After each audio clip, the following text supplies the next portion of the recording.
yürü yürü yürü. Kaç kaç.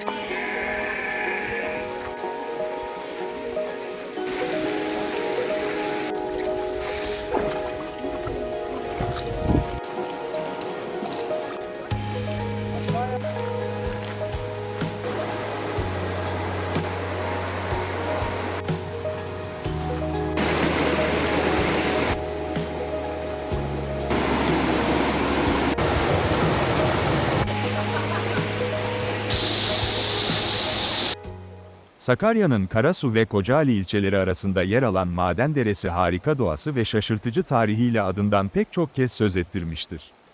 Özellikle derenin bir dönem tamamen kuruması ve şelalenin akmaması çevre il ve ilçelerdeki su sıkıntısını da beraberinde getirmiş olsa da bu süreç çok uzun sürmemiş olup günümüzde yağışların artmasıyla dere tekrardan eski halini almıştır. Hadi gelin şimdi sizlere Maden Deresi'nin tarihinden günümüze nasıl oluştuğu ve ne amaçla kullanıldığından biraz söz edelim. Adını Osmanlı döneminde bölgede işletilen zengin maden ocaklarından alır.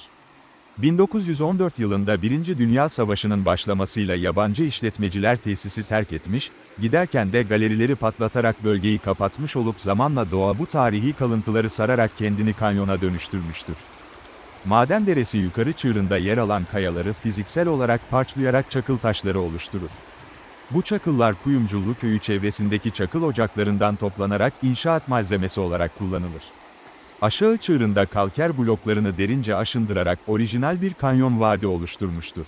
Kanyonun kenarları oldukça dik ve yüksektir. Bu durum yazın aşırı sıcaklarında bile kanyon vadinin tabanının oldukça serin olmasına yol açar. Oluşan nehir, gür ağaçlık alan, serin hava insanları doğa ile baş başa bırakır. Yakın ve uzak çevre için ideal bir piknik, dinlenme alanı oluşturur. Maden Deresi Karadeniz ormanlarının nemcil türlerinden kayın, gürgen, kestane, meşe, çınar, kavak ormanları ve fındık bahçeleri ile çevrilidir. Maden Deresi çevresi doğa yürüyüşü ve doğa fotoğrafçılığı açısından da önemlidir. Günümüzde Maden Deresi olarak bilinen derenin adı eskiden Karasu Deresi olup bütün haritalarda, tapularda ve arşiv vesikalarında Karasu Deresi şeklinde geçmektedir. Derenin yukarı bölümüne 20 Mayıs 1900 yılında, Karasu Madenleri Osmanlı Anonim Şirketi adında bir maden şirketi kurulmuştur. 20. yüzyıldan itibaren bölge halkı tarafından Maden Deresi olarak adlandırılmıştır. Şimdi, sizleri doğanın sesiyle baş başa bırakıyoruz. Keyifli seyirler.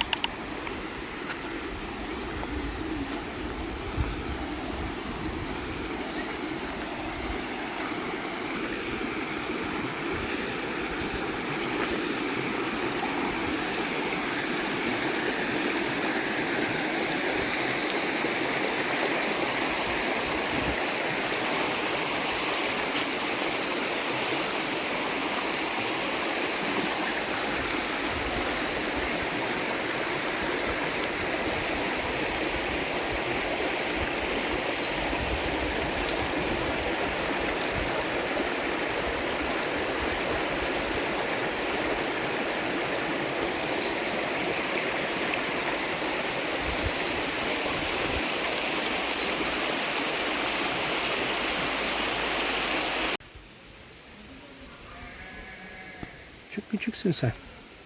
Hadi yürü yürü yürü. Kaç kaç kaç kaç kaç kaç. Kaç yakalayacağım kaç kaç kaç. Yavrusu.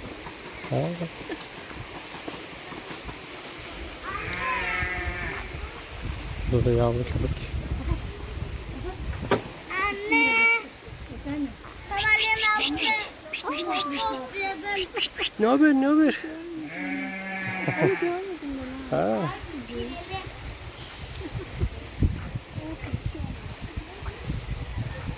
Şimdi buradan geçerken para mı vereceğiz sana? Ne kadar geçiş? Ana geçebiliyor muyum? Geçiş ücreti ne kadar? Ne kadar? Ne kadar söyle?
İlkel yollarla.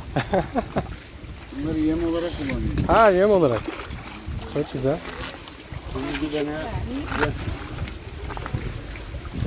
Kırmızı dene. Ha, şöyle.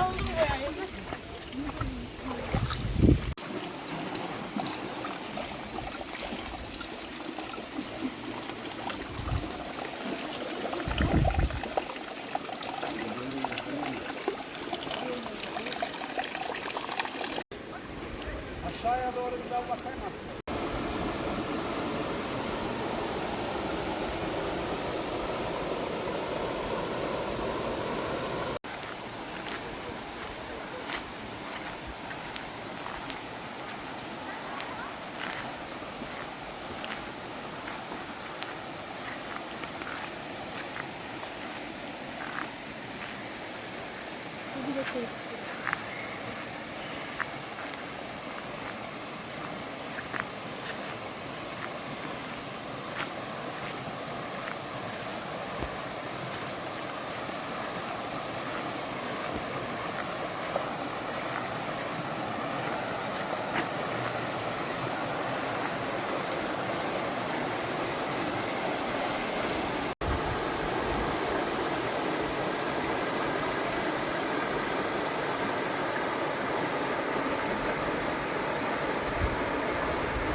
hayır.